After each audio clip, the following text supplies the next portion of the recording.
आज की क्लास में हम देखने वाले हैं कि अर्थमेटिक ऑपरेटर्स क्या होते हैं पाइथन में। ठीक है, तो देखिएगा ज़रा ध्यान से।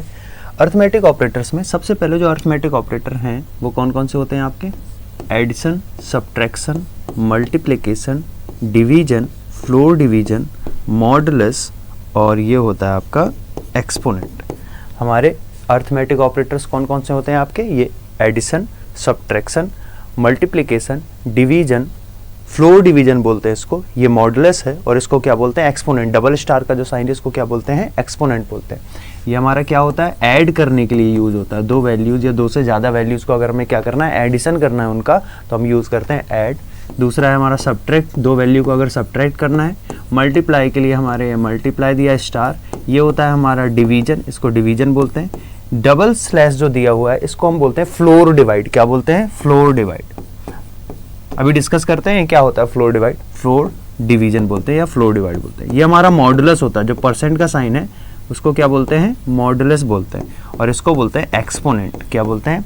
एक्सपोनेंट। तो ये हमारे अर्थमेटिक ऑपरेटर हैं जो पाइथन में यूज होते हैं। Addition, subtraction, multiplication, division, floor division, modulus और आपका एक्सपोनेंट।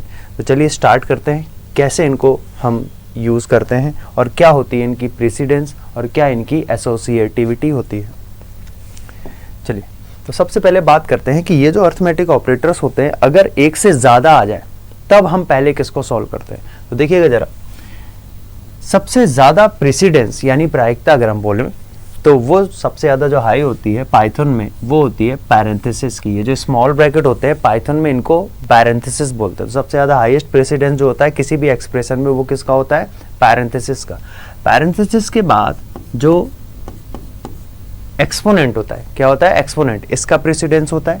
इसके बाद आपका मल्टीप्लाई हो गया, डिवीजन हो गया, फ्लोर डिवीजन हो गया और साथ में आपका मॉडुलस हो गया। ये सारे जो ऑपरेटर होते हैं ये सारे ऑपरेटर क्या होते हैं? इसके बाद आते हैं। इसके बाद आपका एडिशन और सब्ट्रैक्शन। तो ये आपका क्या होता है? लेवल होता है किस चीज़ का? आपके एक्सप्रेशन में इन ऑपरेटर्स को सॉल्व करने के लिए। सबसे पहले किसको सॉल्व करेंगे? सारे पैरेंथेसिस खोल देंगे, उसके बाद सारे एक्सपोनेंट जितने भी आएंगे वो सारे निकालने होते हैं। उसके बाद ये चारों सॉल्व होंगे। और एक बात याद रखिएगा, इन चारों का लेवल सेम है। इन चारों का लेवल क्या है? सेम है। तो जो पहले आ जाएगा इन चारों में उसको पहले सॉल्व करेंगे। इसी टाइप से आपका एडिशन और सब्ट्रैक्शन दिया है, इसको फिर सबसे लास्ट में सॉल्व करते हैं। तो कुछ एक्सप्रेशन लेते हैं और इनको सॉल्व करके देखते हैं।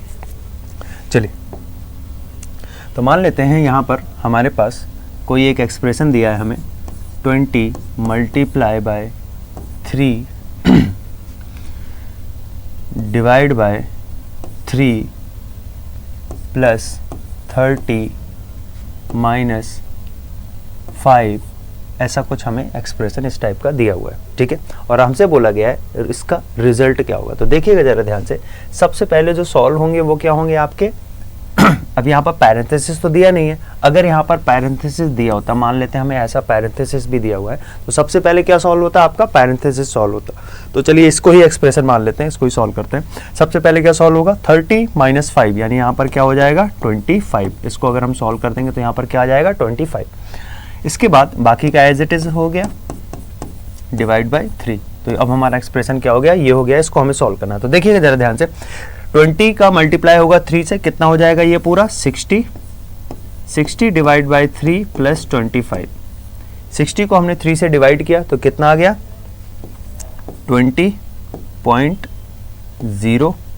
ठीक है, और प्लस 25 और 20 प्लस 20.0 प्लस 25 कितना हो जाएगा? 45.0। तो हमारा आंसर क्या आएगा? 45.0। अब एक बात आपको याद रखनी है, एग्जाम में आंसर में 45 भी हो सकता है और 45.0 भी हो सकता है। तो करेक्ट आंसर क्या होगा आपका? 45.0 होगा। ठीक, नेक्स्ट देखते हैं।